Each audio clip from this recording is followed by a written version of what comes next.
दोस्तों, आज हम आपको दुनिया के महान वैज्ञानिक में से एक एल्बर्ट आइंस्टाइन के बारे में बताने वाले हैं। वीडियो को पूरा देखें। उम्मीद करता हूं आपको एल्बर्ट आइंस्टाइन के बारे में जानने को मिलेगा। तो वीडियो को शुरू करने से पहले चैनल को सब्सक्राइब कीजिए और वीडियो को लाइक करना ना भूलें। अगर आप भी एल्बर्ट आइंस्टाइन महान वैज्ञानिक मानते हो तो वीडियो को लाइक करें। चलिए शुरू करते हैं। दुनिया में सिर्फ उन्हीं लोगों को बहुत ही ज्यादा समझदार माना जाता है जो बहुत ही तेज तर्रार होते हैं और जो अपने बचपन में ही कमाल कर जाते हैं, जबकि सच्चाई तो इसके बिल्कुल उल्टे होती है, क्योंकि एल्बर्ट आइंस्टाइन जो दुनिया के सबसे बड़े जीनियस है वह बचपन में मूर्ख लोगों में गिने जाते थे। और आज हम आपके लिए अपने कहानी के पिटारे से एल्बर्ट आइंस्टीन की बचपन की कहानी लेकर आए हैं। तो इस कहानी को ध्यान से पढ़िए, क्योंकि इस कहानी में आपको बहुत ही गहरी बातें जानने को और सीखने को मिलेगी। 4 साल की उम्र में भी आइंस्टाइन ने एक भी शब्द नहीं कहा। एल्बर्ट आइंस्टाइन का जन्म मार्च 1879 में हुआ था। एल्बर्ट आइंस्टाइन का जन्म एक इंजीनियर ईसाई परिवार में हुआ था। जब किसी बच्चे का जन्म होता है तब वह बच्चा 2-3 साल की उम्र तक तो बोलना सीख जाता है, लेकिन एल्बर्ट आइंस्टाइन के साथ कुछ उल्टा हुआ। जब वह 4 साल के हुए तब भी उन्होंने बोलना शुरू नहीं किया था। वह हमेशा चुपचाप रहते थे। कार्ल सीलिग, जो कि एक बहुत फेमस राइटर हैं, उन्हें एक बार आइंस्टाइन ने बताया था कि जब वे 2 साल के थे और वह कुछ नहीं बोलते थे तब उनके दादा दादी इस बात से काफी शॉक हो गए थे। आइंस्टाइन कहते हैं कि मेरे दादा दादी मेरे चुप होने की बात से इतने हैरान हो गए थे कि उन्होंने यह बात पूरे परिवार को बता दी। एल्बर्ट आइंस्टाइन ने बोलना इस तरह से शुरू किया था। 4 साल की उम्र तक कोई भी बच्चा बहुत ही अच्छे से बोलना सीख जाता है, लेकिन तब तक आइंस्टाइन ने एक भी शब्द नहीं बोला था। इसलिए उनके परिवार वाले इस बात से काफी परेशान थे, जिसकी वजह से उन्होंने आइंस्टाइन का इलाज उस समय के सबसे अच्छे डॉक्टर से करवाया। लेकिन सभी डॉक्टर ने एक ही बात कही, और वह बात थी कि यह बच्चा बिल्कुल ठीक है। डॉक्टर ने तो अपनी बात कह दी, लेकिन परिवार वाले भी समझ नहीं पा रहे थे कि अगर बच्चा ठीक है तो वह बात क्यों नहीं कर पा रहा है, क्योंकि कोई भी डॉक्टर बच्चे के नाम बोल पाने की वजह नहीं बता पा रहे थे। कुछ समय बाद तो ऐसा हो गया था जैसे आइंस्टाइन के परिवार वालों ने आइंस्टाइन को गूंगा समझ लिया था और उन्होंने यह उम्मीद छोड़ दी थी कि वह बच्चा कभी बोलेगा। लेकिन जब सभी लोग डिनर टेबल पर बैठकर अपना अपना डिनर खा रहे थे, तभी सूप पीते हुए आइंस्टाइन का मुंह जल गया।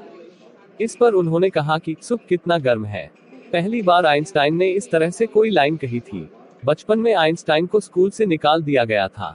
बचपन में जब आइंस्टाइन को स्कूल में पढ़ने के लिए भेजा गया था तब आइंस्टाइन को टीचर की बात बिल्कुल समझ नहीं आ रही थी और वह हमेशा बहुत ही खराब नंबर लाते थे। यह उस वक्त की बात है जब आइंस्टाइन को एक टीचर कुछ पढ़ा रही थी, लेकिन उनकी बात आइंस्टाइन को समझ नहीं आई। इसलिए आइंस्टाइन ने उनसे दोबारा पूछा। इस बात से गुस्सा होकर टीचर ने इस लाइन को कहा कि तुम एक नंबर की बेवकूफ हो और तुम्हारे दिमाग में कुछ नहीं घुसने वाला। स्कूल में लगातार खराब नंबर आने की वजह से आइंस्टाइन को स्कूल से निकाल दिया गया था। बहुत से लोगों का तो यह भी कहना है कि आइंस्टाइन को 7 साल की उम्र तक कुछ पढ़ना भी नहीं आता था। स्कूल से निकाले जाने के बाद आइंस्टाइन को उनकी मां ने खुद ही पढ़ाया था। आइंस्टाइन को बचपन में देखकर कोई भी यह बात नहीं कह सकता था कि यह वही बच्चा है जो बड़ा होकर फिजिक्स की दुनिया बदल देगा और फिजिक्स के कार्यों के लिए नोबेल प्राइज जीतेगा। आप यह समझ सकते हैं कि आइंस्टाइन ने होनहार बिरवान के होठ चिकने पात की बातों को पूरी तरह से झुठला दिया था। एल्बर्ट आइंस्टाइन के जवानी के किस्से। बचपन में एल्बर्ट आइंस्टाइन दूसरे बच्चों से तो अलग थे ही, एक बड़े होने के बाद भी एल्बर्ट आइंस्टाइन का रवैया बिल्कुल नहीं बदला। जवानी के दिनों में उनके बारे में लोग कहते थे कि आइंस्टाइन एक नंबर की भुलक्कड़ हैं। जवान होने के बाद भी आइंस्टाइन की याददाश्त बहुत खराब थी। वह चाबियां और छोटी मोटी चीज तो भूलते ही थे, साथ ही वह कई बार अपने घर का पता भी भूल जाते थे। यह घटना उस वक्त की है जब जर्मनी में नाजीवाद बहुत ज्यादा फैला हुआ था।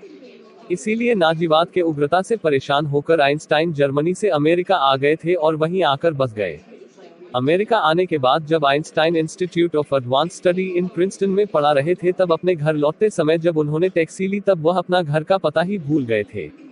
जब टैक्सी वाले ने एल्बर्ट आइंस्टाइन से उनके घर का पता पूछा तो उन्होंने अपना पता बताने की जगह उल्टा टैक्सी वाले से ही यह पूछ लिया, यह क्या तुम्हें एल्बर्ट आइंस्टाइन के घर का पता मालूम है? एल्बर्ट आइंस्टाइन के ऐसा पूछने पर टैक्सी ड्राइवर ने उन्हें कहा कि उसे आइंस्टाइन का घर मालूम है, और टैक्सी ड्राइवर ने उन्हें यह भी कहा कि अगर आप आइंस्टाइन से मिलना चाहते हैं तो मैं आपको वहां पहुंचा दूंगा। यह कहकर टैक्सी वाले ने एल्बर्ट आइंस्टाइन को उनके घर पहुंचा दिया।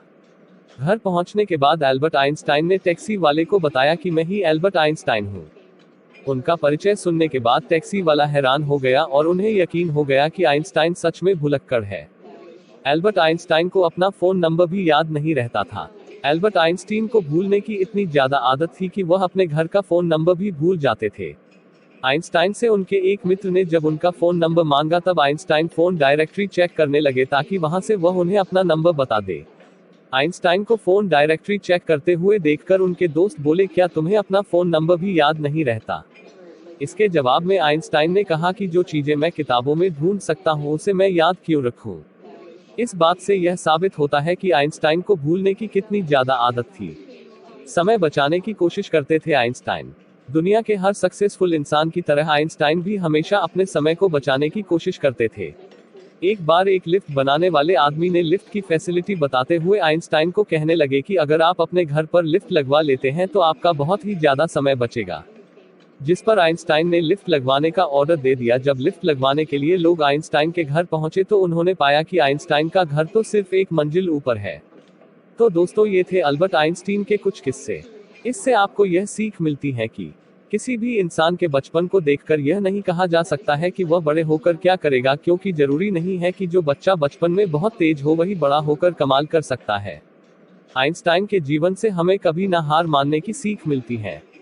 तो दोस्तों, अगर आपको हमारा ये वीडियो पसंद आया हो तो वीडियो को लाइक करें और चैनल को सब्सक्राइब करना ना भूलें। महान वैज्ञानिक एल्बर्ट आइंस्टीन के लिए एक लाइक तो बनता है। आज के लिए बस इतना ही, मिलते हैं जल्दी नेक्स्ट वीडियो में, तब तक के लिए बाय।